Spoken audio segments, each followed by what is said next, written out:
안녕하세요. 이재일입니다.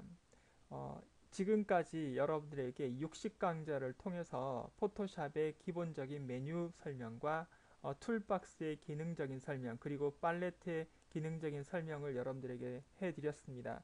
물론 제가 설명을 해드린 것이 완벽하지 않고 부족한 부분이 많습니다만 앞으로 이어지는 포토샵의 응용 강좌나 또는 이미지 보정이나 리터칭 또는 포토샵의 고급 기능들을 여러분들에게 설명을 드리면서 혹여 빠진 부분에 대한 설명과 또는 부족했던 부분들을 채워나가도록 하겠습니다.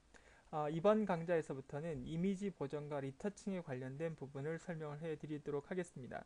실제로 여러분들이 DSLR이라든지 아니면 디지털 카메라 등을 이용해서 여러분들이 사진 촬영을 많이 하시는데요.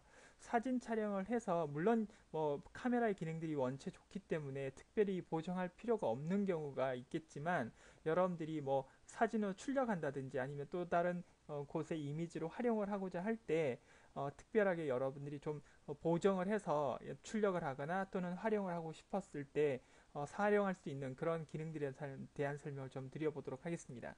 오늘은 그 첫 번째 시간인데요. 물론 제가 설명드리는 것이 뭐 그 난이도가 높거나 아니 고급적인 기능은 아닙니다만 간단하게 여러분들이 구현할 수 있는 몇 가지의 방법에 대한 설명을 드리고자 합니다.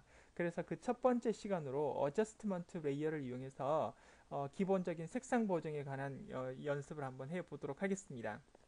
자, 그러면 제가 동영상 강좌와 함께 올려드린 파일을 다운받아서 여러분들은 활용을 해주시면 되겠습니다. 그래서 파일에서 오픈을 하셔서 그럼 먼저 어저스트먼트 1이라는 이미지를 열어주시면 되겠습니다.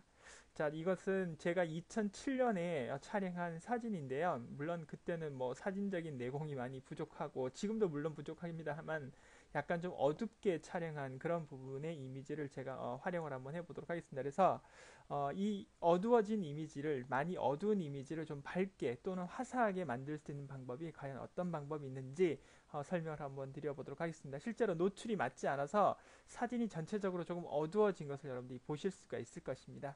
자, 그러면 조금 활용을 한번 해보도록 하겠습니다. 그런데 항상 제가 말씀드리지만 여러분들이 이 원본 사진과 사본을 하나 만들어서 여러분들이 보시게 되면 얼마만큼 보정을 하고 있는지 여러분들이 쉽게 판단하실 수 있기 때문에 듀플리케이트를 통해서 명령을 하나 만들어 보도록 하겠습니다.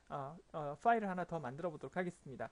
마우스를 그 제목 표시줄에다가 대시고요. 마우스 오른쪽 버튼 누르셔서 듀플리케이트를 만들어 주시면 되겠습니다. 그래서 카피 명령을 하셔도 되고요. 아니면 예를 들어서 보정 후라고 이렇게 이름을 바꾸셔도 되겠습니다. 그 다음에 옆으로 좀 빼도록 하겠습니다. 자, 이렇게 놓고 작업을 한번 해보도록 하겠습니다. 자, 백그라운드 이미지를 복제를 하나 하도록 하겠습니다. 백그라운드 이미지를 복제를 이렇게 하나 해주시고요. 자, 백그라운드 복제를 이루어진 다음에 여러분들이 작업을 하시면 되겠습니다. 자, 그러면 먼저 이것은 살짝 좀 올려서 여러분들에게 설명을 좀 드려보도록 하겠습니다. 자, 여기서 좀 조정을 좀 하도록 하겠습니다. 자, 레이어 상태 하단에 보시면 여러분들이 제가 이제 여러분들에게 기능적인 설명을 하면서 이 부분에 대한 설명을 다 해드렸습니다. 그래서 뭐 연결하는 링크 부분이라든지 아니면 레이어 스타일이라든지 마스크라든지 그다음 어저스트먼트 레이어, 보정 레이어라든지 여러 가지 설명을 드렸는데요. 자, 여기서는 보정 레이어를 클릭을 하시고요. 그 다음에 브라이트니스와 콘트라스트를 열어주시기 바랍니다. 그래서 살짝 좀 밝기와 대비를 좀 보정하는 메뉴라고 생각해 주시면 되겠고요. 클릭을 하셔서 여러분들이 생각하시는 설정 값으로 구현하시면 되겠습니다. 제가 여러분들에게 보여드리는 수치 값은 저의 그 눈에 맞는 값으로 지정을 해드리는 것이기 때문에 여러분들은 그냥 수치 값보다는 어떤 명령들을 통해서 어떤 명령들의 조합을 이용해서 보정을 좀 화사하고 밝게 해줄 수 있는지 그런 부분을 여러분들이 알아두시면 되겠습니다. 그래서 저는 요것은 한 20 정도로 올릴 거고요. 그리고 대비 값은 이것도 마찬가지 한 20 정도 올려보도록 하겠습니다. 그리고 난 다음에 OK 버튼 눌러보도록 하겠습니다.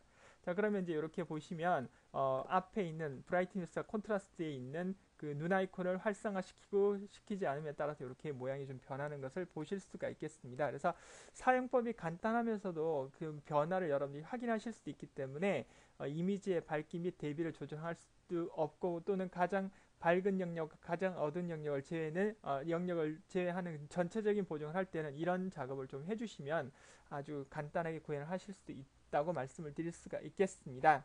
그래서 어두운 사진을 불러왔기 때문에 브라이트니스와 콘트라스트를 좀 높여줬지만 반대로 노출이 좀 많을 때는 여러분들이 브라이트니스와 컨트라스트를 만들어줘서 약간 그 노출의 값을 여러분들이 조정을 해주시면 되겠습니다. 자, 그러면 이렇게 보시면 약간의 변화가 있는 것을 보실 수가 있는데요. 만약에 이것이 약간 좀 더 부족하다고 생각이 되시면 이 아이콘을 다시 더블 클릭을 하셔서 이 값을 더 높이셔도 되겠습니다. 좀 30으로 저랑 한번 바꿔보도록 하겠습니다. 30 정도 높여서 OK 버튼 눌러서 보시면 이렇게 많이 화사하게 밝아진 것을 보실 수가 있겠습니다. 자, 이번에는 다시 보정 레이어의 커브 값을 눌러보도록 하겠습니다. 여러분, 제가 말씀드린 것처럼 이 커브는 여기가 하이라이트, 그 다음 여기가 미드톤, 그 다음 여기가 섀도우 톤이 되겠습니다. 그래서 그 형태, 곡선의 변화를 주어서 보다 정교한 작업하고 다양한 효과를 연출할 수 있는 것이 커브다, 이렇게 보시면 되겠습니다. 그래서 이것은 이미지를 좀 밝게 해주는 작업을 할 겁니다. 그러다 보니까 미드톤 부분에서 곡선을 클릭해서 기준점을 생성시킨 다음에 약간 위쪽으로 이렇게 살짝 좀 움직여 보도록 하겠습니다. 미드톤 부분에서 살짝 이렇게 좀 움직여 주시면 이렇게 움직여지는 것을 보실 수가 있습니다. 그리고 약간의 대비를 주기 위해서 섀도우 톤 부분에서 기준키를 생성해서 약간 좀 아래로 내려보는 작업을 한번 해보도록 하겠습니다. 그래서 이렇게 전체적으로 이렇게 모양 형태를 살짝 변화만 좀 시켜주시면 작업을 하실 수가 있겠습니다. 그래서 약간 이렇게 모양이 보정이 되고 있는 것을 여러분들이 보실 수가 있겠습니다. 그래서 이미지가 좀 더 밝아진 것을 여러분들이 확인하실 수가 있겠죠. 이렇게요. 자, 이렇게 해서 여러분들이 눈에 맞는 값으로 보정을 해주시면 되겠습니다. 자, 이번에는 레벨 메뉴를 이용해서 여러분들이 직접 수치를 입력해서 명도와 대비를 조절 한번 해보도록 하겠습니다. 마찬가지 보정 레이어 누르시고 레벨 값을 누르신 다음에 여기에서 여러분들이 원하시는 이것도 마찬가지 섀도우 톤과 미드 톤과 그 다음에 하이라이트 톤이 되겠습니다. 물론 나중에 제가 레벨하고 커브라든지 이런 부분에 대한 것은 따로 저희가 이제 포토샵에 응용 강좌를 해서 제가 따로 별도로 좀 설명을 드리는 그런 그 강좌가 있을 겁니다. 그때 좀 더 자세하게 설명을 드리도록 하고, 오늘은 그냥 간단하게 보정할 수 있는 방법을 설명을 드리다 보니까 그냥 바로 수치 값으로 좀 조정을 해서 작업을 하도록 하겠습니다. 그래서 여기에서 하이라이트 톤을 살짝 왼쪽으로 좀 잡아당겨 주시고요. 그 다음에 섀도우 톤을 섀도우 그 슬레이드 바를 살짝 오른쪽으로 좀 잡아당겨서 여러분들이 조정을 하시면 되겠습니다. 그래서 흰색의 삼각형이 좌측으로 움직이면은 이미지가 전체적으로 밝아지고, 그 다음에 검정색의 삼각형이 우측으로 움직이면 전체적으로 선명해진다, 이렇게 보시면 되겠습니다. 그에 반해서 이제 이 회색 부분으로 나와 있는 회색 삼각형인 미드톤 슬라이더를 좌우로 움직이면은 회색의 명도, 즉 감마 값이라고 그러는데 이 값을 이제 조절하실 수가 있겠습니다. 그래서 이렇게 구현하시면 되겠습니다. 자, 그리고 OK 버튼 눌러보도록 하겠습니다. 자, 그런 다음에 다시 보정 레이어를 다시 눌러주시고요. 이번에는 컬러 밸런스를 한번 눌러보도록 하겠습니다. 컬러 밸런스를 누르시고요. 자, 컬러 밸런스는 원하는 색상을 추가할 때 사용하는 것인데, 여기서는 약간 좀 붉은 노란 기운이 좀 많아서 이것을 약간 좀 조절을 한번 해보도록 하겠습니다. 노란 기운이 좀 많아서 이것은 약간 붉은 결로 약간 좀 바꿔보도록 하겠습니다. 그러면 레드 값을 살짝 좀 움직여 주셔도 되겠습니다. 레드 값을 살짝 움직여 주시면 약간 붉은 기운이 살짝 들어가는 것을 여러분들이 보실 수가 있겠죠. 그래서 여러분들이 전체적인 사진 느낌이 노란 결이 있다 그러면 여러분들이 원하시는 뭐 파란 결이나 녹색 톤으로 약간 조금 조정을 해 주셔서 여러분들이 원하시는 이미지로 이렇게 추가를 해주시면 되겠습니다. 그리고 난 다음에 OK 버튼을 눌러보도록 하겠습니다. 자, 이렇게 눌러서 작업을 한번 해보시면 옆에 이미지랑 많이 달라진 부분을 보실 수가 있겠습니다. 자, 이미지의 보정 형태는 사용자의 작업 방법이나 또는 색감에 따라서 다 달라지기 때문에 여러분들이 저의 강좌를 보시고 무조건 제 강좌만 따라 하실 것이 아니고, 실제로 이제 이런 단계별 어떤 레이어들을 이용해서 여러분들이 원하시는 만큼의 색감과 원하시는 만큼의 어떤 그 밝기를 여러분들이 조정을 하시면 되겠습니다. 그래서 저는 지금 이번 강좌에서 보정 메뉴를 네 가지로 이제 작업을 해서 여러분들에게 설명을 드렸지만, 뭐 작업 이미지에 따라서는 생략하셔도 되는 부분들도 있고 또는 작업의 순서를 바꾸실 수도 있겠죠. 그래서 이미지 보정 어떤 작업을 하든지 간에 필수적으로 이루어지는 부분이라고 생각을 해주시면 되겠고요.